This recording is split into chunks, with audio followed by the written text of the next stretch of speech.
Hunter Biden's first court date on federal tax charges in California is set. He will be arraigned on 9 counts on January 11th in Los Angeles. And it turns out Hunter is not the only presidential child with tax trouble. Didn't know that was contagious.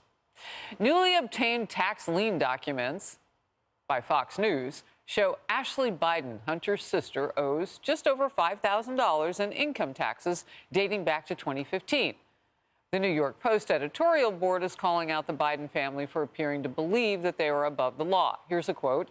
"It is beyond disturbing to note that she simply feels like the law does not apply to her. Just like Hunter, indeed, given how intermingled Biden family finances are, she could likely take $5,000 out of what amounts to Biden Inc.'s petty cash drawer. No, for her, it's plainly a belief that laws are for the little people. She's a Biden. She doesn't have to take care to pay what she owes." End quote. Tammy Bruce, you had a different take. Well, it seems like other people or other countries pay things for the Bidens. I think you get used to that. So I was wondering why China didn't just pay it. I mean, it's like $5,000. And there's a lot of people who you need to pay your taxes and payments. Something happens. Life, comes fast at you. So that's not the issue. This is for years her state taxes. Now I begin to wonder about her federal taxes, and so the state had to put a lien on her. And that either means money coming out of a paycheck or whatever. But there seems to be this lackadaisical attitude about paying taxes and having some responsibilities, and maybe there's no repercussions. But yeah, it's a shame. It's a shame. Marie, how does this stuff stay so quiet for so long?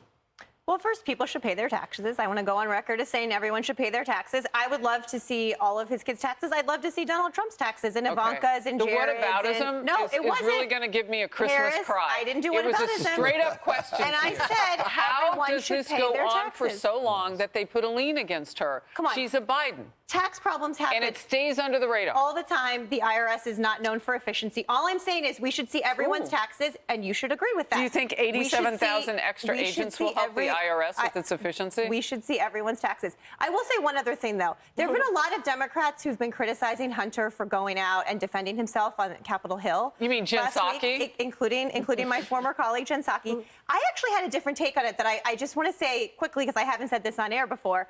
When I saw him there, I was like, I actually am glad that he is trying to defend himself and talk about his own story. The media across the spectrum has been painting a story of who he is. And when he said that there are some who are trying to weaponize my father's love for me during a very difficult time in my life, I actually think that there are Democrats who think he shouldn't do that. I think he needs to go out and say, I'll testify before Congress. I'll say everything publicly. If the Republicans want to ask me questions, I will sit in front of the American people and answer them.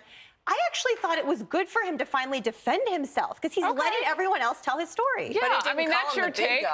But don't blame it on the media painting it. All we did was watch YouTube and wrote what we saw. Republicans in Congress. Yeah, there's a laptop from hell that allowed Hunter to do a great job painting Hunter Biden for the rest of us. And this idea that he's some victim is insane to me. To the very least, he's a man that's made terrible decisions and had every excuse not to. When we talk about this IRS tax thing, listen, I don't want anybody to pay more taxes than they have to. If she can get out of paying $5,000, good on her. I don't want the government to get any more of my money, hers or anybody else's. But it's not her taxes that matter. It's the fact that we know about her taxes because everyone in her family of note is being investigated on potentially selling our country out. And we talk about impeachment and how that's a bad word now because Democrats use it so frivolously against Trump. And perhaps that's true. And perhaps impeachment doesn't have any value to it.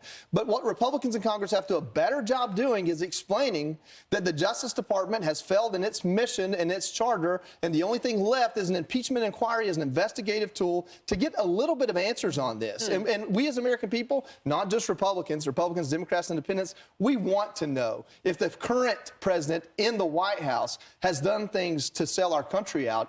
Where there's smoke, there may be fire. We deserve to know that. Emily. I agree with you wholeheartedly. I will just add that, for a president who nonstop hammers how everyone should pay their fair share. He loves to label the wealthy. He loves to label the privileged and corporations and the like. This is a constant tune he keeps plucking. And it's so illuminative to me that this is apparently a family, however, that didn't instill those same values in their own children. As written in the indictment, that Hunter spent millions on a lavish lifestyle, on everything named out but paying your taxes. That Ashley apparently thinks she can get away with not paying $5,000 in taxes. I think about all the Americans who every day and Sunday tithe to their church, who feel it, who feel what it's like to have their grocery bills exponentially increase and pay dutifully the taxes that the IRS levies so unfairly on them. It's such a tithe because you're right, they are inefficient. This government is absolutely worthless for the taxes we pay, especially compounded here in New York City. And yet, for some reason, that last name provides for them some seeming cushion that puts them above all of us because Americans pay their taxes. I guess the Bidens don't. Hey everyone, I'm Emily Campagno. Catch me and my co-hosts Harris Faulkner and Kaylee McEnany on Outnumbered every weekday at 12 p.m. Eastern, or set your DVR. Also, don't forget to subscribe to the Fox News YouTube page for daily highlights.